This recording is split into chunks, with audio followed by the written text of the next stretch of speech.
तो क्लास चल रहा था 25 फरवरी 1966 शुक्रवार को बॉम्बे में चौथे पेज के मध्यांश में बात चल रही थी।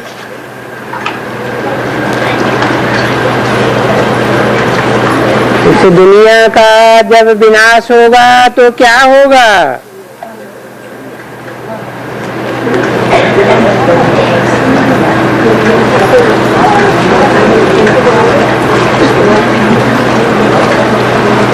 वो आसुरी संप्रदाय कत्लेआम करेंगे।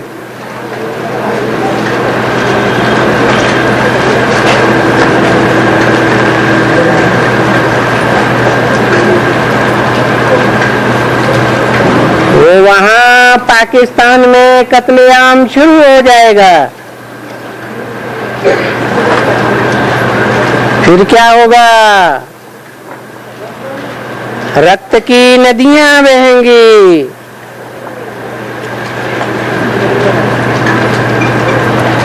अच्छा, जब ये रक्त की नदियां वहां बहती हैं तो लड़ाई किसकी लगती है?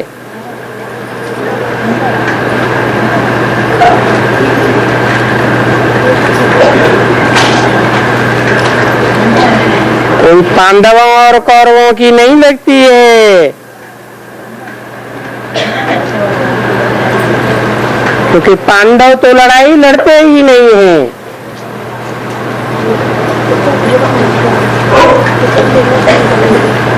बाहुबल की लड़ाई लड़ते नहीं हैं।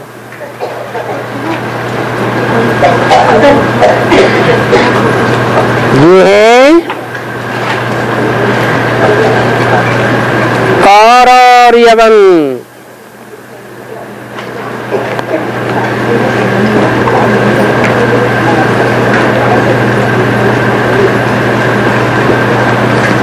कौरव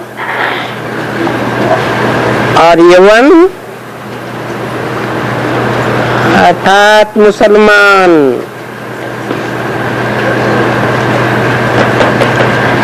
तुम तो पांडव हो,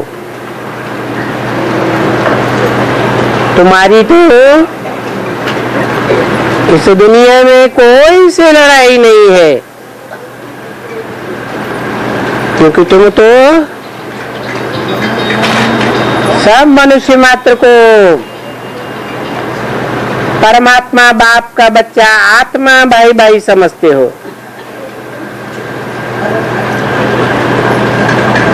तो तुम्हारी कोई से लड़ाई नहीं है।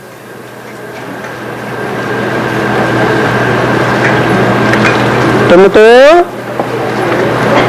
उस समय अपने योग बल में रहते हो।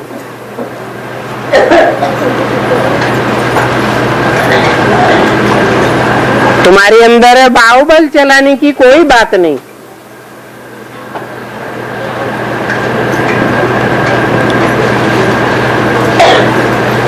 तो लड़ाई का तुम्हारे ऊपर कुछ है ही नहीं।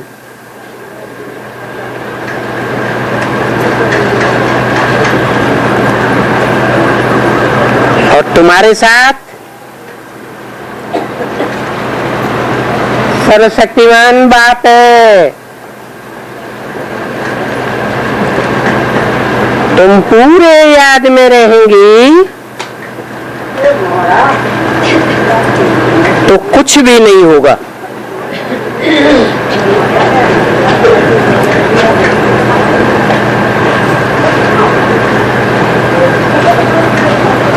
वो कोई तुम्हारा सामना करे,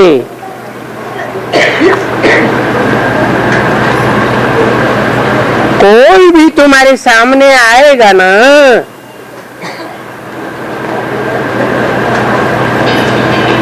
तो उनको झट कोई न कोई भयंकर साक्षात्कार हो जाएगा।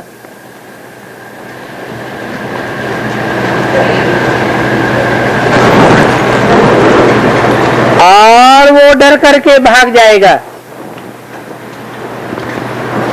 कब? जब तुम पक्का पक्का याद में रहेंगी।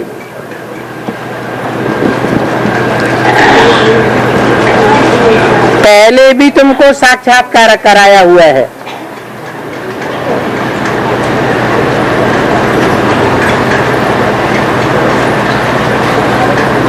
योगी के आदि की बात दिलाई।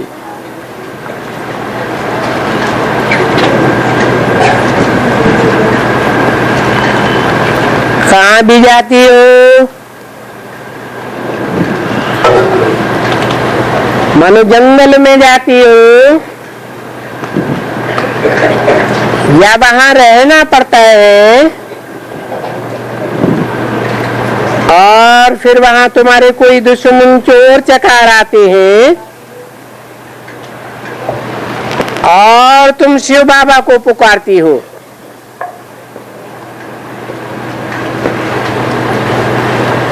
और तुम समझती हो कि वो कोई राक्षस है।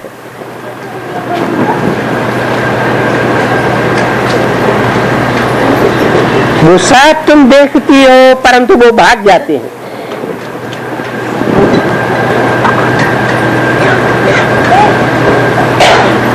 तो ऐसे समय में भी तुम्हारे सामने कोई विघ्न नहीं आने का है।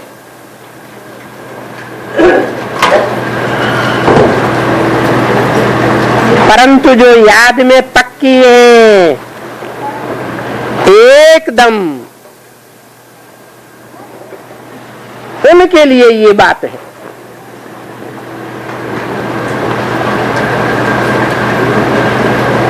जो उस समय तक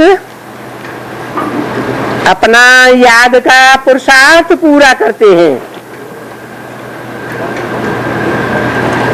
कि मेरा तो एक शिव बाबा, दूसरा बचाने वाला कोई नहीं। सब दुनिया में स्वार्थी है, अपने अपने रथ के लिए, शरीर के लिए मरते हैं। एक शिव बाबा ही है जिसका अपना शरीर नहीं होता, रथ नहीं होता। वो एक ही निस्वार्थी परमार्थी है।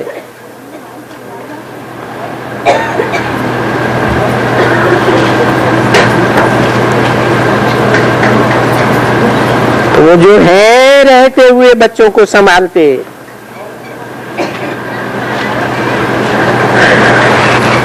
संभालते हैं, परंतु फिर भी संभालते हुए बाबा कहते हैं कम कर दे, हाथों से काम करो, यानी कर्म करते रहो, बच्चों को संभालते रहो। परंतु हे आत्माएं, तुम अपने बाप परमात्मा को याद करो, जो आया हुआ है। कहां से आया हुआ है? अपना परम धाम छोड़ करके आया हुआ है।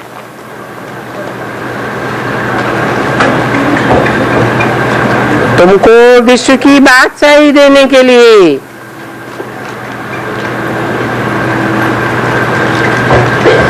और फिर बादशाही देंगे तब जब तुमको उनकी अच्छी याद आती रहेगी।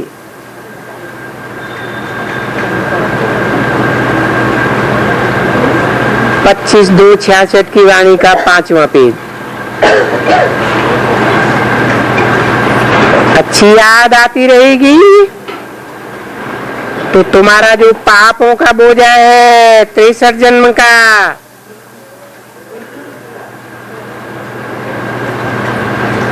वो बोझा उतर जाएगा।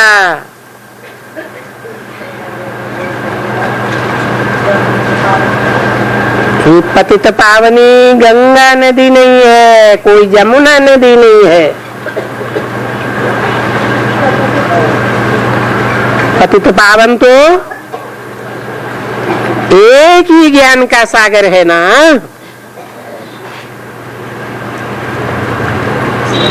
तो ज्ञान का सागर कभी मैला नहीं होता है। नदियां तो मैली हो जाती हैं।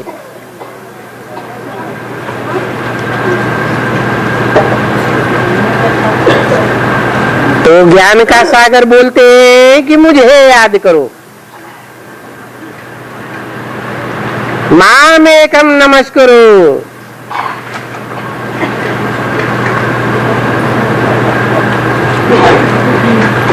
अभी देखो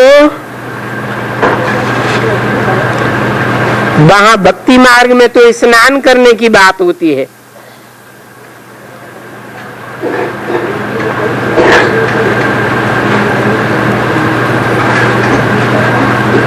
यहाँ तो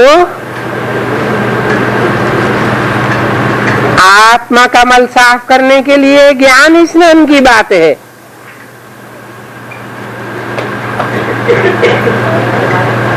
तो बच्चों को कहते हैं सिर्फ मुझे याद करते रहो।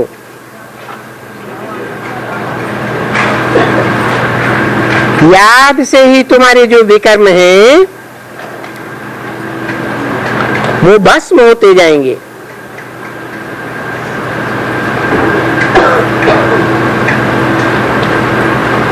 तो क्या होंगे?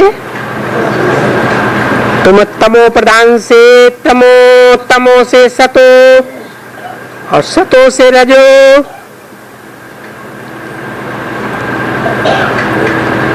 और फिर सतो प्रधान तुम्हारी आत्मा बन जाएगी।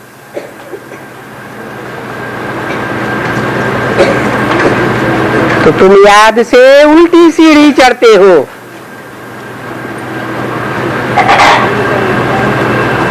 इसको कहते हैं योग बल। भोग बल से जन्म जन्मांतर तुम सीढ़ी नीचे उतरते आए हो, और योग बल से हैं एक ही जन्म में तुम ऊपर चढ़ जाते हो।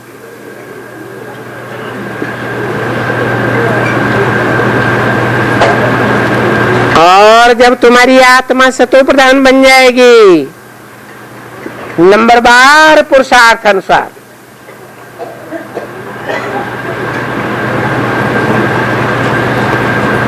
तो फिर तुम सभी मिल करके ये शरीर छोड़ देंगे, देहभान छोड़ देंगे, और फिर सभी आत्माओं को बाबा ले जाएंगे मच्छरों से मुआफिक।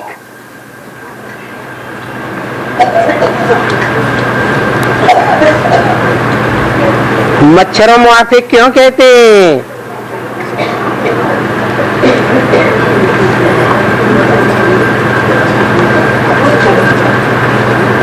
जैसे मच्छर होता है,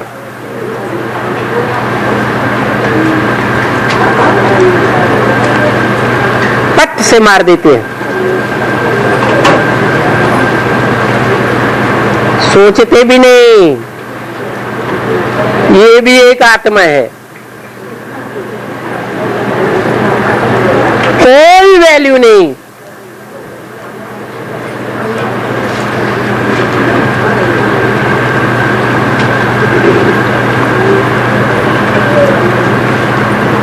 जहां बेईमान है तो वैल्यू रखते हैं, बेईमानी हम तो आत्मा हैं।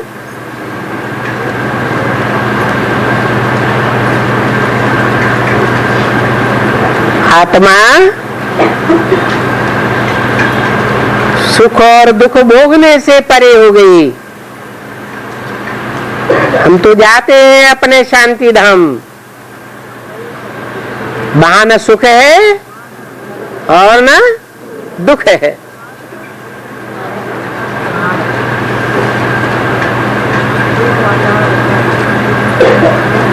ये तो जैसे किस दुनिया को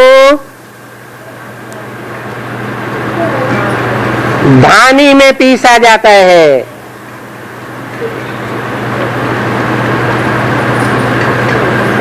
सरसों की तेल की धानी होती है ना, विनाश में ये धानी में सब पीसे जाएंगे, ये देह अभिमान में रहेंगे।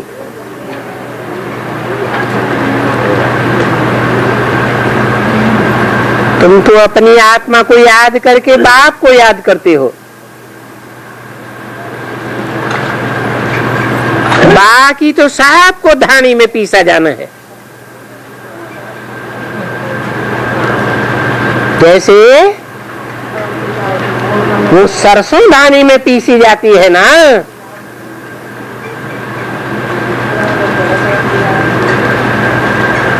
इनके ऊपर नॉलेज भी है।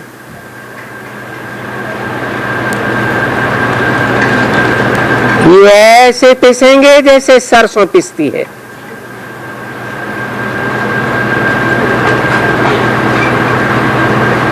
तो जो आत्माभिमान में नहीं रहेंगे, प्रैक्टिस नहीं करेंगे कि हम ज्योति बिंदु आत्मा है,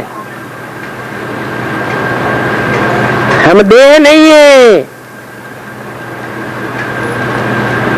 हम ज्योति बिंदु आत्मा भ्रकुटी के मध्य में निवास करते हैं। ऐसी जो प्रैक्टिस नहीं करेंगे वो सब खत्म हो जाएंगे।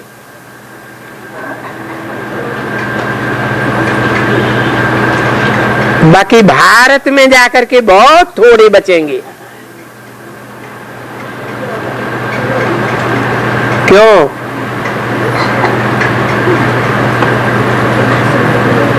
क्यों भारत में ही बचेंगे? क्योंकि भारत में ही भगवान आते हैं। क्यों भारत में भगवान आते हैं? और देशों में क्यों नहीं आते? क्योंकि यही एक देश है जहां गौओं की पूजा होती है,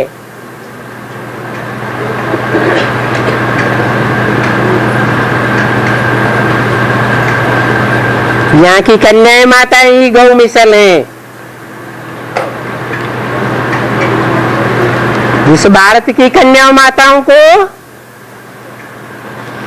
जीवन में जिस खूंटे से बांध दिया जाता है, सारा जीवन सीधे साधे होकर वही बंधी रहती है।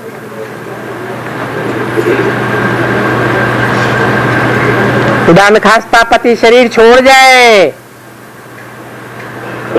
तो भी उसे खूंटी से बंद करके रहती है।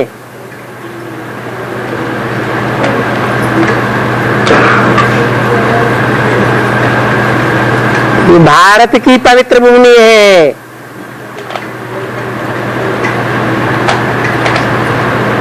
यहाँ भगवान आकर के 16,000 गोप गोपियों की पालना करते हैं।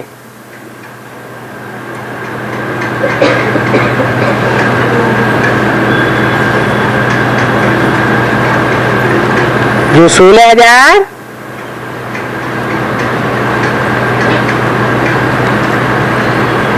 राजकुल के भांति बनते रहेंगे जन्म जन्मांतर।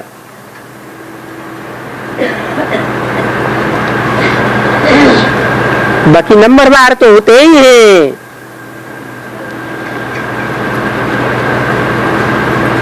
राजकुल के भांति तो उनके साथ प्रजा भी होगी।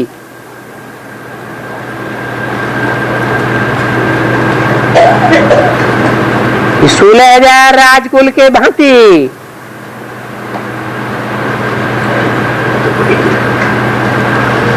ईश्वर के कार्य में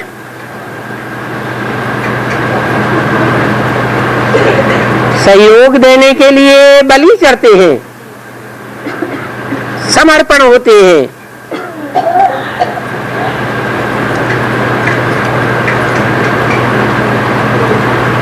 और उनको सहयोग करने वाली प्रजा।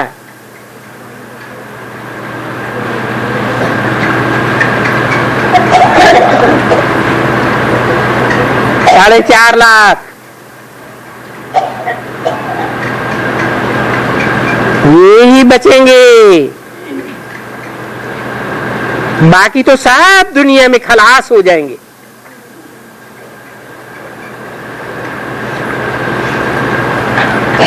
उसके लिए ये महाभारत लड़ाई भी गई हुई है।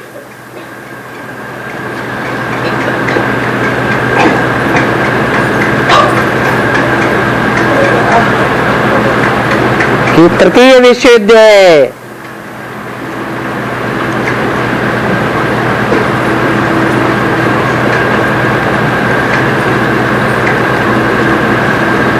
जब भगवान बाप आए थे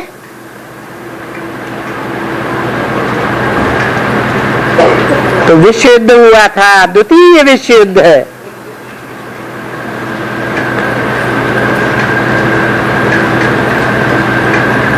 एटॉमिक लड़ाई की शुरुआत थी।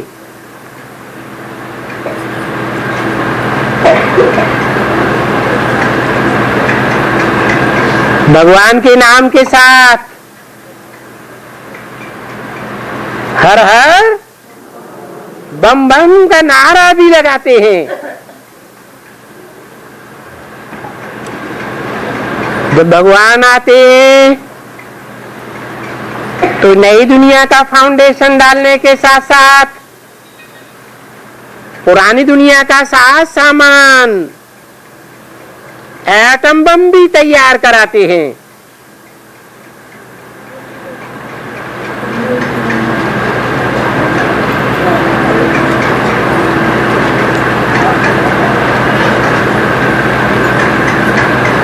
सन 36 से 42 के बीच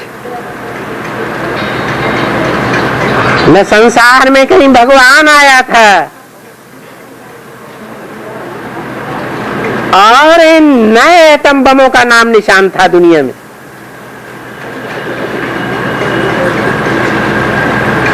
तो भगवान ही आकर के ब्रह्मा द्वारा नई दुनिया की स्थापना, जिसके लिए ब्रह्मा द्वारा ब्राह्मणों के मुख से, ब्रह्मा के मुख से पैदा हुए ब्राह्मण तैयार करता है। शास्त्रों में भी लिखा हुआ है ब्रह्मा के मुख से ब्राह्मण निकले।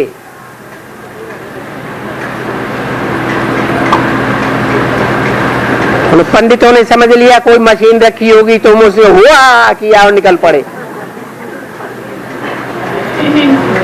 तो ज्ञान सुनने और सुनाने की बात है। मुख से जो ज्ञान भगवान ने सुनाया, क्योंकि ब्रह्मा तो साकार होता है, भगवान तो निराकार ज्योति बिंदु होता है। जैसे आत्मा है ज्योति बिंदु निराकार, वो निराकार ब्रह्मा में प्रवेश करके ब्रह्म वाक्य उच्चारण करता है।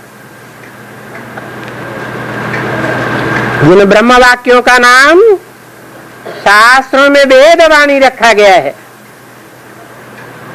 तो शास्त्रकार मानते भी हैं कि ब्रह्मा के मुख से वेद निकले।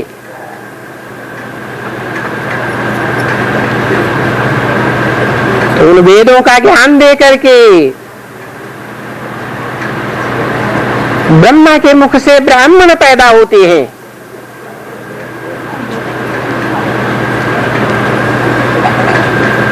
और कोई एक कुरी के ब्राह्मण नहीं,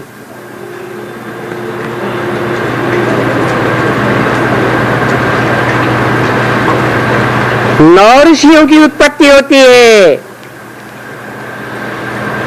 उन 9 ऋषियों से 9 कुरी के ब्राह्मण पैदा होते हैं।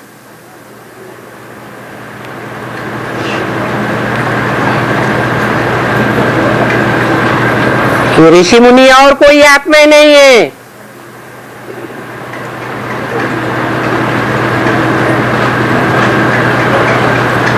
ये वही श्रेष्ठ आत्माएं हैं।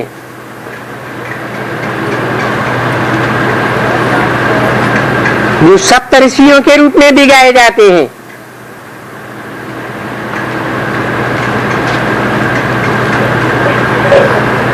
जिनमें नंबरवार धर्म पिताएं आकर के प्रवेश करते हैं द्वापर युग से।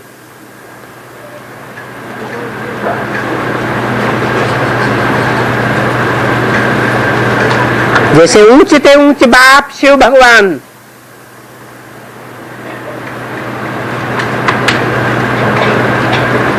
ऊंचते ऊंच परम ब्रह्म में प्रवेश करता है।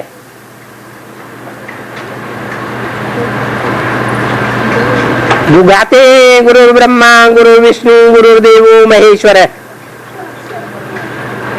गुरु साक्षात परम ब्रह्म, तस्मै श्री गुरुवे नमः।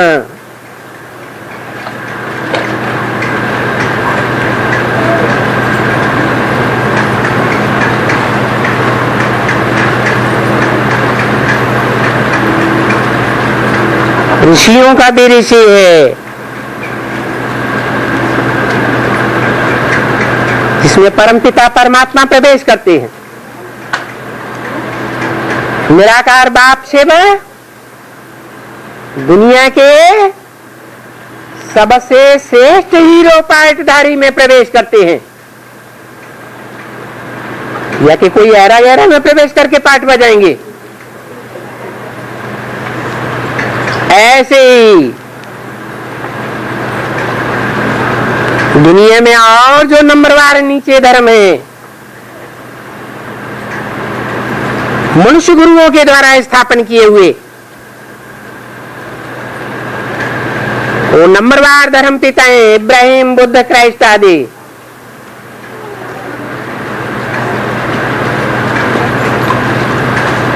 उन सप्तऋषियों में टाइम टू टाइम प्रवेश करते हैं।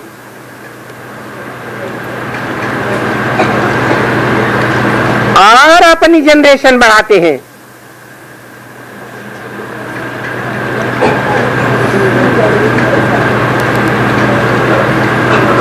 जनरेशन दुनिया में जब कलयुग के अंत में पूरी बढ़ जाती है सभी धर्मों की, तो सभी धर्मों की बागडोर देहधारी धर्म गुरुओं के हाथ में आ जाती है।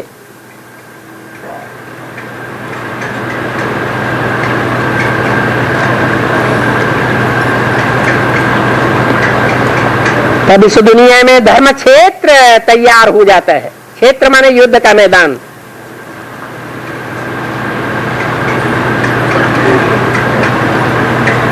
सब धर्म वाले एक दूसरे से ईर्ष्या वैमनस्य करते हैं, झगड़ते हैं, अपने अपने धर्म को श्रेष्ठ मानते हैं।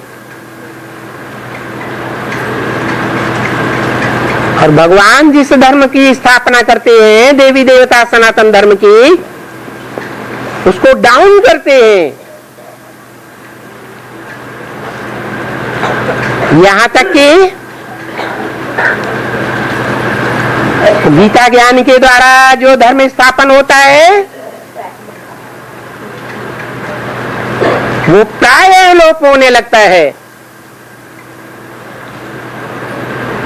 यही तो कारण है कि सबसे पुराना धर्म होने के बावजूद भी इस देवी देवता सनातन धर्म की संख्या कम हो जाती है दुनिया में, और वो देवात्माएं दूसरे दूसरे धर्मों के संग के रंग में कन्वर्ट होकर के दूसरे दूसरे धर्म खंडों में जाकर के जन्म लेने लगती है।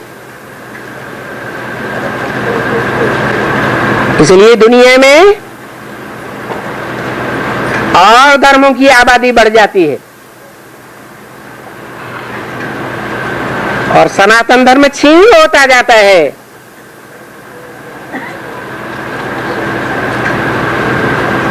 सिर्फ सनातन धर्म ही क्षीण नहीं होता है, सभी धर्म तामसी बनते हैं।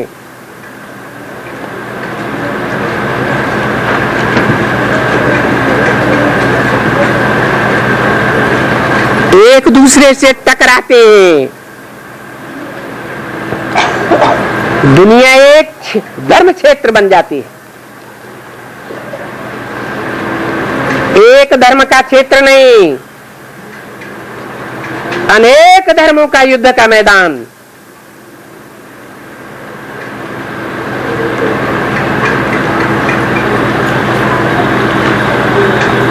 तब ये महाभारत लड़ाई शुरू होती है। जो गीता में पहले ही श्लोक में लिखा है, धर्म क्षेत्रे, इन अनेक धर्मों के क्षेत्र में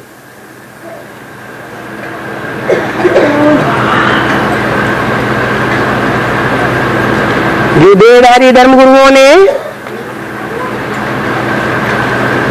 अलग अलग धर्मों के आधार पर अलग अलग प्रकार की परंपराएं बनाई हैं, कर्मकांड बनाए हैं। जैसे हिंदू लोग मृत्यु होने पर शरीर को जलाते हैं, मुसलमान और क्रिश्चियन जलाते नहीं हैं। क्या करते हैं? जमीन में गाड़ देते हैं। असलियत क्या है? असलियत ये है कि जब भगवान इस सृष्टि पर आते हैं, भारतवासियों को गीता ज्ञान देते हैं, तो भारतवासी अपन को आत्मा समझ करके देवभान को भस्म कर देते हैं, देवभान को जला देते हैं, शुद्ध आत्मा बच करके रहते हैं। और दूसरे धर्म में कन्वर्ट होने वाली जो आत्माएं कच्ची कच्ची हैं, वो अपने देवभान को पूरा गला नहीं पाती, भस्म नहीं कर पाती, इसलिए उनमें देवभान रह जाता है। देवभान की मिट्टी में दब करके रह जाती है। इसलिए उन धर्म खंडों में मृत्यु होने पर क्या करते हैं? देह मिट्टी है, मिट्टी को मिट्टी में मिलाए देते हैं। अंत तक अपने को आत्मा नहीं समझ पाते,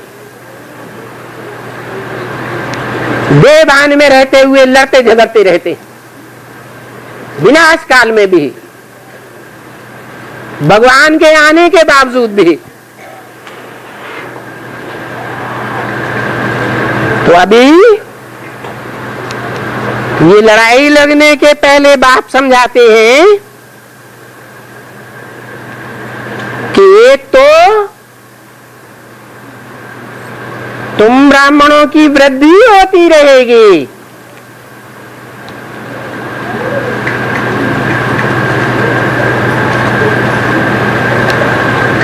बहुत वृद्धि होगी।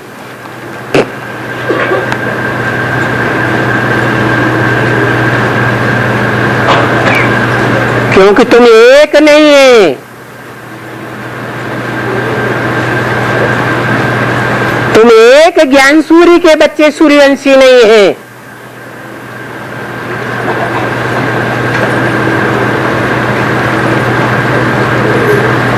कितने ग्रह हैं? 9 ग्रह हैं, 9 कुरियों के ब्राह्मण हैं। तुम एक प्रकार के ब्राह्मण नहीं हो, बहुत है। वो और धर्मों में कन्वर्ट हो जाते हैं। द्वैतवादी द्वापर युग आने पर, द्वापर में होते ही हैं 2-2 धर्म, 2-2 राज्य।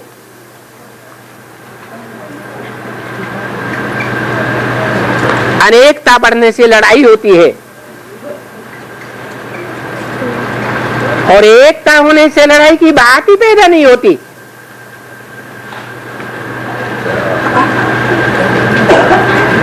तो तुम ब्राह्मणों में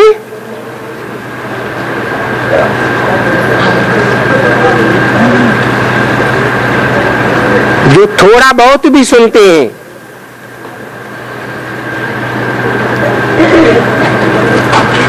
ये निराकार शिव बाबा भगवान ही इनको समझाते हैं।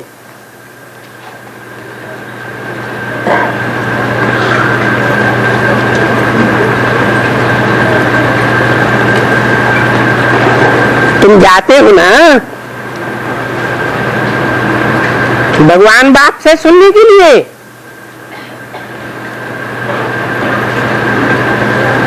लोगों को बहुत समझाते रहते हो, प्रदर्शनी में समझाते हो, भाषण में समझाते हो, एक एक को बैठ करके समझाते हो।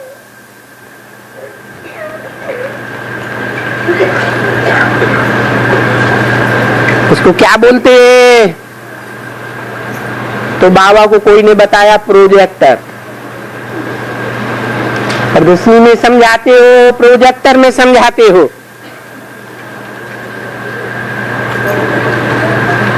तो उन प्रदर्शनी से, प्रोजेक्टर से बहुत सुनते हैं, सिर्फ सुनते हैं, परंतु प्रैक्टिकल जीवन में धारण नहीं करते। ढेर सुनते हैं। तो वो तुम ब्राह्मणों की नंबरवार प्रजा बन जाती है।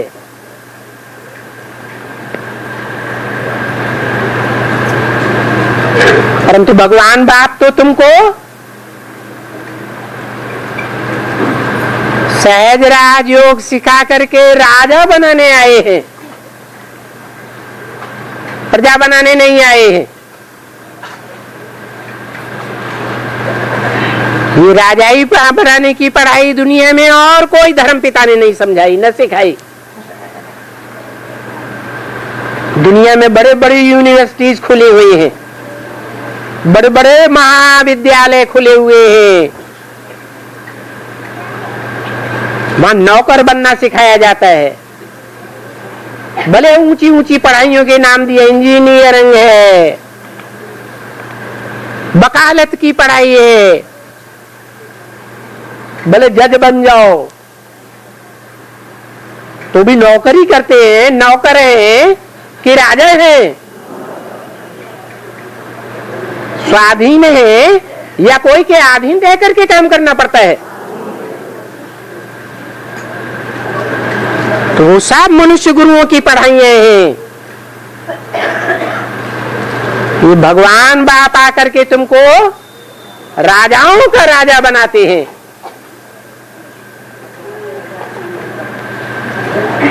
राजा और रानी होते हैं ना,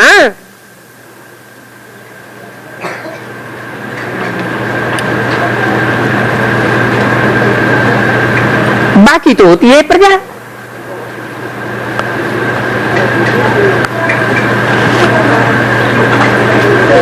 और जो राजा का वजीर होगा,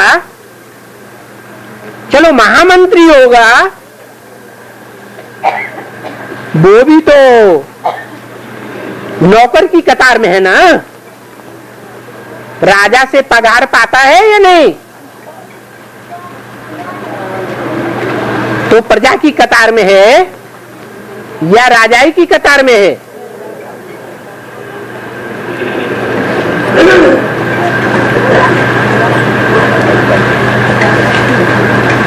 बाकी इतनी ढेर की ढेर प्रजा होती है एक राजा रानी की। समझो, जैसे कि मैसूर का महाराजा है, महारानी है,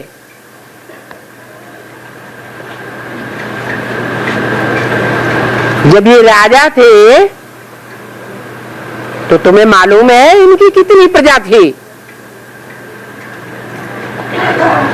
लाखों की अंदाज में।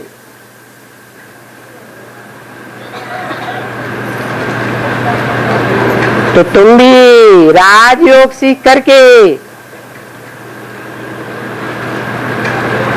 राजघराने की कतार में आने वाले हो, राजा बनने वाले हो।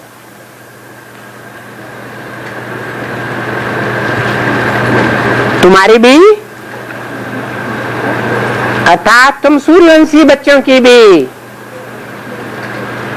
लाखों की तादाद में प्रजा बनती है। कितनी? 4.5 लाख। जब रुद्र यज्ञ रचते हैं, जिसको कहते हैं रुद्र ज्ञान यज्ञ, जरूर रुद्र ने आकर के ज्ञान सुनाया होगा।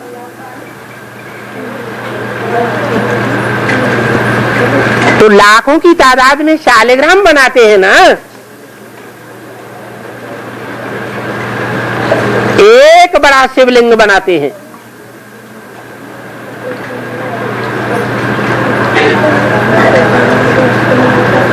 वो यादगार है।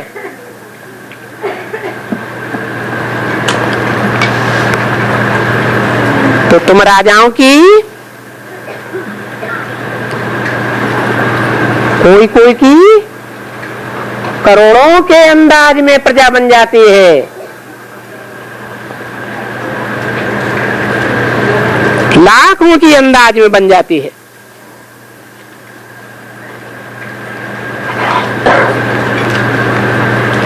तो ये जो राजा रानी बनना है, उनको यहां राजयोग सीखने की भी मेहनत करनी पड़े ना।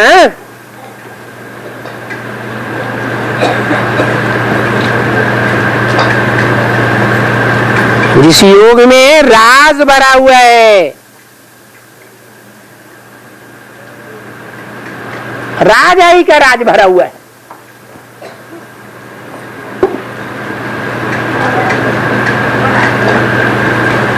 तो कोई घर वालों के ऊपर राजाई नहीं करने लगना है, बाल बच्चों के ऊपर राजाई नहीं करने लग पड़ना है, मोहल्ले वालों या समाज में राजाई नहीं करने लग पड़ना है। यहाँ बाप तुमको सिखाते हैं इंद्रियों के ऊपर राजाई बनना, इंद्रियों का राजा बनना, इंद्रियों को कंट्रोल में करना। तो बताओ, इस दुनिया का बड़े से बड़ा कंट्रोलर कौन है? जो राजाओं का राजा महाराजा भी नहीं,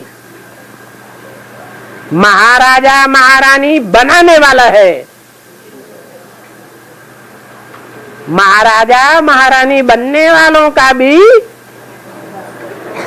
गुरु सदगुरु कहा जाता है।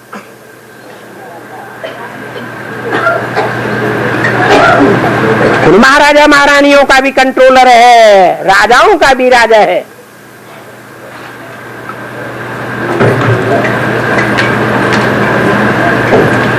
इसको कहते हैं ईश्वर। ईश माने शासन करता, वर माने श्रेष्ठ। दुनिया का सबसे श्रेष्ठ से श्रेष्ठ शासन करता कौन है? बताओ। एक शिव बाबा। उस एक शिव बाबा ने किसी साकार तन में आकर के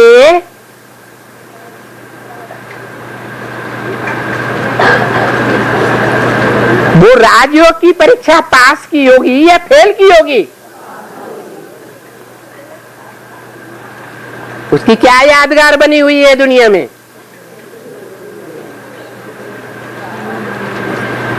है शिवलिंग।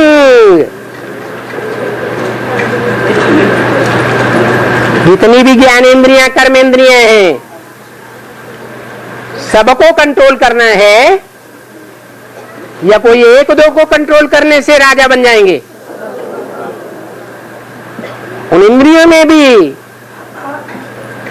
सबसे जास्ती शक्तिशाली इंद्रिय कौन सी है? काम इंद्रिय। उस काम इंद्रियों को उस शिव बाबा ने, जो साकार निराकार का मेल है, उसने कंट्रोल किया था, निराकार बाप की याद में रह करके। इसलिए अमोघ वीर्य गाया जाता है। परंतु शिवलिंग को मनुष्य एक पत्थर समझ लेते हैं कि कोई पत्थर का लिंग रहा होगा, या तो अमरनाथ में जाकर समझ लेते हैं बर्फ का लिंग रहा होगा। अरे लिंग कोई बर्फ का होता है क्या?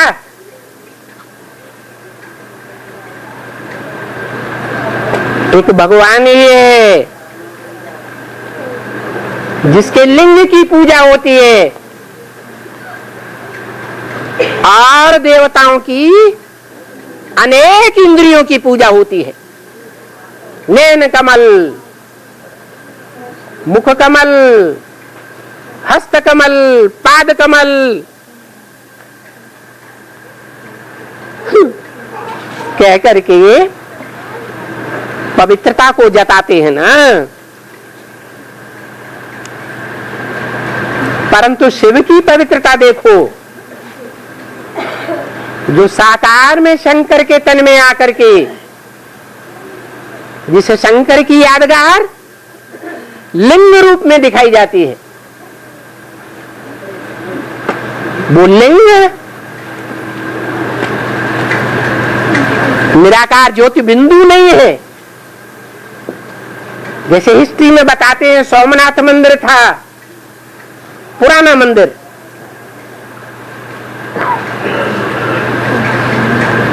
ऋषियों महर्षियों ने वो मंदिर बनवाया राजा विक्रमादित्य के द्वारा। उस मंदिर में लिंग के बीच में क्या जड़ा हुआ था? वो हीरा उस बिंदु की यादगार है।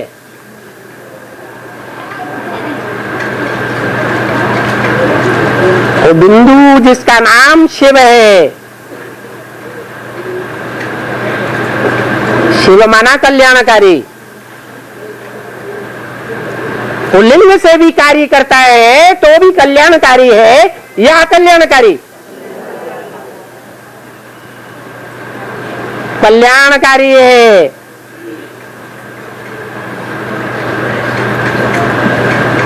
तो और इंद्रियां भी,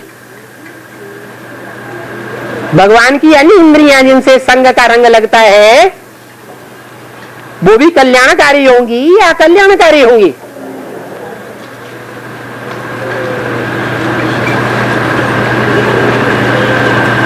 वो शिव जिस साकार में प्रवेश करता है उसको अमोघ वीर्य कहा जाता है। उस देवता का क्या नाम है? देवदेव महादेव कहा जाता है।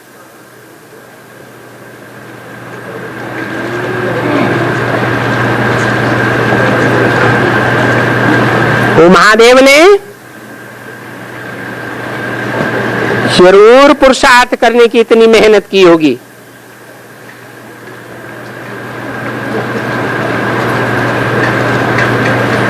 कि कामदेव को भी भस्म कर दिया,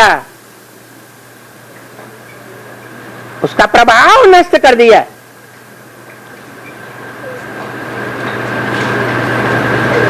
ऐसा प्रभाव नष्ट किया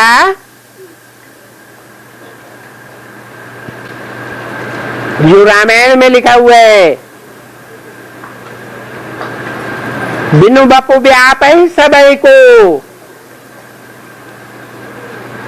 जब सतयुग त्रेता में देवताओं का राज्य होता है, बिनु बपु, बपु माने शरीर,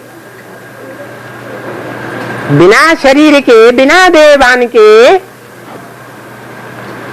उन देवताओं में वो व्याप्त रहता है ज्ञान इंद्रियों के द्वारा। देह की कर्म इंद्रियों के द्वारा व्याप्त नहीं होता। देह में दो प्रकार की इंद्रियां हैं, ऊंचे प्रकार की ज्ञान इंद्रियां और दूसरी है भ्रष्ट इंद्रियां। उनको कहा जाता है भ्रष्टाचारी इंद्रियां। और जो ज्ञान इंद्रियां हैं वो श्रेष्ठाचारी इंद्रियां हैं। श्रेष्ठाचारी इंद्रियों से भी वाइब्रेशन निकलता है या नहीं निकलता है? देवताओं की पैदाइश श्रेष्ठाचारी इंद्रियों से होती है और आसुरी सृष्टि की पैदाइश भ्रष्टाचारी इंद्रियों से होती है, गुमूत से होती है।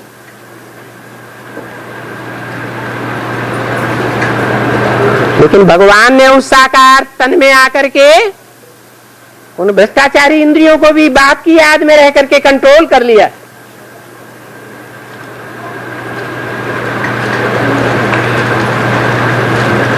तो वो देवों में देव महादेव अमोघ वीर्य गाया जाता है। तो सिर्फ एक की बात नहीं है, अव्वल नंबर का गायन होता है। सतयुग से त्रेता रूपी श्रेष्ठाचारी दुनिया में रामकृष्ण जैसे सभी देवताएं श्रेष्ठ इंद्रियों से ही आचरण करने वाले होते हैं।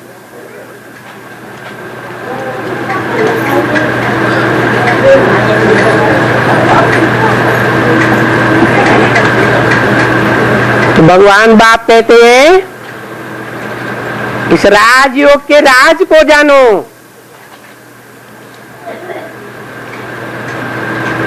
इंद्रियों को कंट्रोल करना सीखो।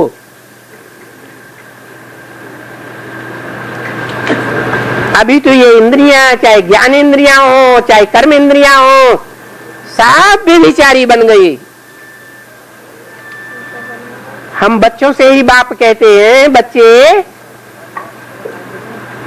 तुम आंखों के भ्रष्टाचारी बनने की 10, 20, 50 बार भूले तो रोज ही करते होगे। इतनी तुम्हारी इंद्रियां, जो श्रेष्ठ ते श्रेष्ठ इंद्रिय आंख खाई जाती है, वो भ्रष्टाचारी बन गई। तो नीचे स्तर की इंद्रियों का तो कहना ही क्या। तो बाप पूछते हैं तुमको इस राजयोग में कौन सी मेहनत करनी पड़े है? अरे दुनिया में इंजीनियर बनते हैं, कलेक्टर बनते हैं, मिनिस्टर बनते हैं, जज बनते हैं, बड़े बड़े कंपनी के मैनेजर बनते हैं। तो मेहनत करके पढ़ाई करते हैं, उस पढ़ाई में पास होते हैं, तब बनते हैं, ये ऐसे ही बन जाते हैं? यहाँ तो भगवान बाप तुमको राजा बनाने आया है। तो कौन सी मेहनत करनी पड़े है? इंद्रियों को कंट्रोल करने की मेहनत करनी पड़े। तुम्हारी इंद्रियां पवित्र बनेंगी तो जो जो इंद्रियां पवित्र बनती हैं वो इंद्रियां पवित्र पंजियां देवताओं की पूजी जाती हैं। परंतु तुमको शंकर को फॉलो नहीं करना है। क्या? शंकर का काम है कामदेव को भस्म करना। कामदेव जब भस्म हो जाता है इस पुरानी दुनिया में तो भ्रष्टाचारी इंद्रियों की पैदाइश ही बंद हो जाती है। भ्रष्टाचार से पैदावार करने वालों का विनाश हो जाता है। सिर्फ आत्माभिमानी देवताएं ही बचते हैं पहले जन्म में। तो बाप बोलते हैं मुझे निरंतर याद करो।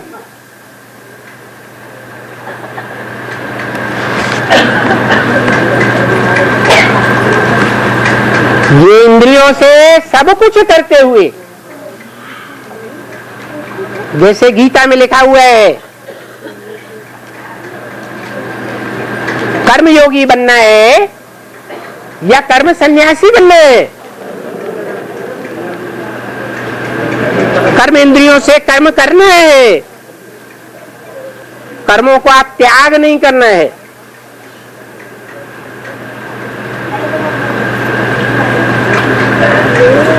कर्मधारा तो निरंतर चलती ही रहेगी।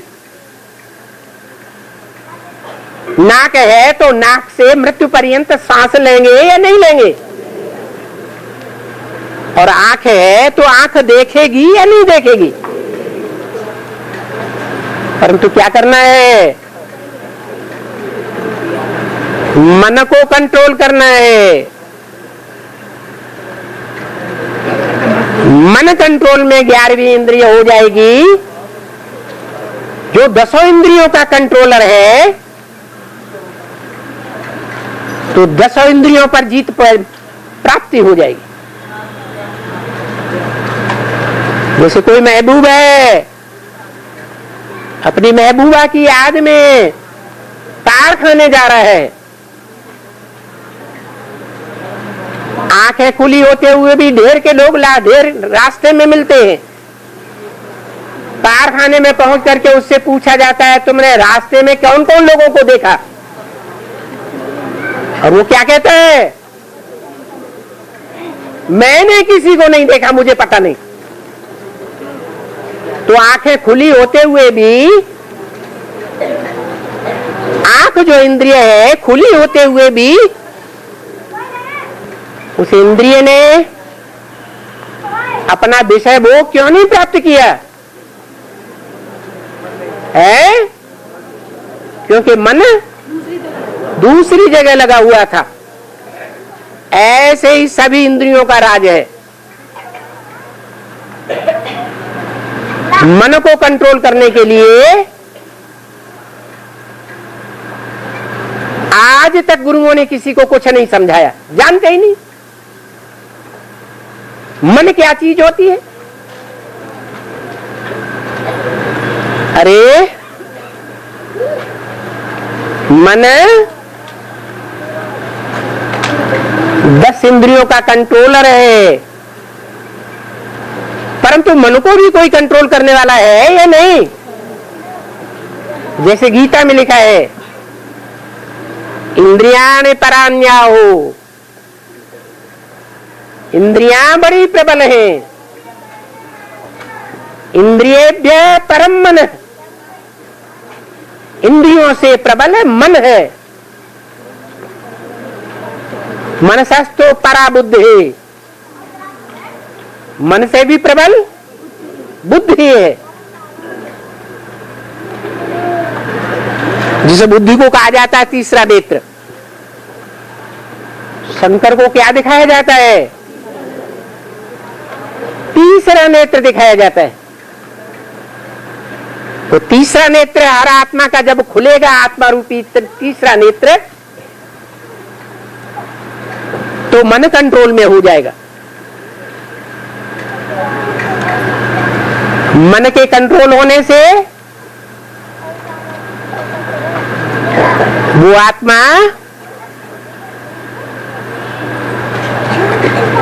जो सबसे ज्यादा प्रबल है इस संसार में और तीनों लोकों में, जिसे परमपिता शिव कहा जाता है, उसके डायरेक्शन पर ही चलेगी आत्मा। जिसका डायरेक्शन मिलता है श्रीमद् भगवत गीता से। परंतु गीता की सैकड़ों टीकाएं मनुष्यों ने करके गीता को खंडन कर दिया। गीता का भगवान देवता को बना दिया, 16 कला संपूर्ण देवता। अरे भगवान कलाओं में बंधा हुआ होता है या कलातीत कल्याण कल्पांतकारी? सूर्य को कलाओं में बांधा जा सकता है? बांधा जा सकता है? नहीं। देवताओं को कला में बांधा जा सकता है। तो ज्ञान सूर्य कलाओं में बंधता नहीं है। जो कलाओं में बंधा हुआ नहीं है, कलातीत है, कल्याणकारी है सबका, वो कल्पांतकारी भी है। कल्प कहा जाता है 4 युगों के मेल को, चतुर्युगी को। 4 युगों का जब अंत होता है तो उसका निमित्त कौन बनता है?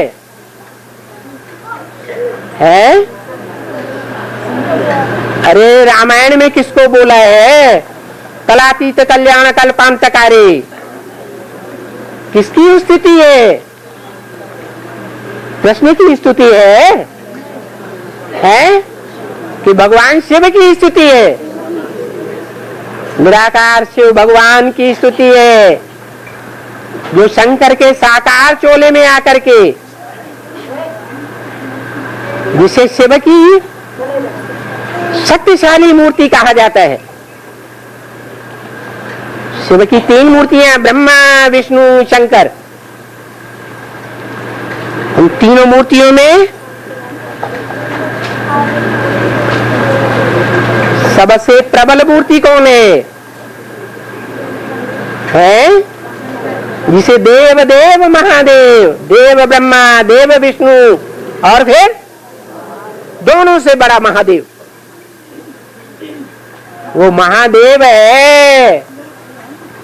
परंतु उसमें निराकार शिव प्रवेश करता है, इसलिए उसे भगवान मान लिया है मूर्खों ने। निराकार को नहीं पहचान पाया,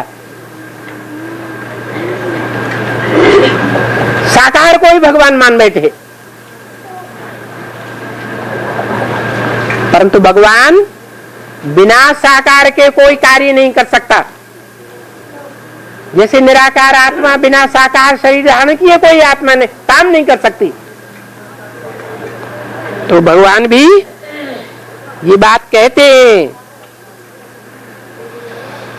कर्मेंद्रियों से 7 प्रकार के कर्म करते हुए, मन कर्मधारा को छोड़ना नहीं है, तुम सिर्फ मुझे याद करो।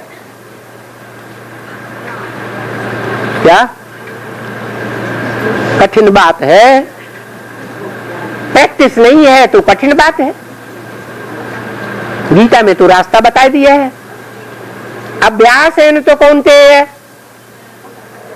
अभ्यास करेंगे, प्रैक्टिस करेंगे तो हुए कुंती पुत्र अर्जुन, तुम मन को कंट्रोल कर लेंगे। मन कंट्रोल हो जाएगा तो एक ही बात की याद आएगी, अब भी विचारी याद, मामेकम नमस्कुरु। एक में ही बुद्धि लगेगी। बुद्धि चंचल नहीं होगी। अच्छा, ओम शांति।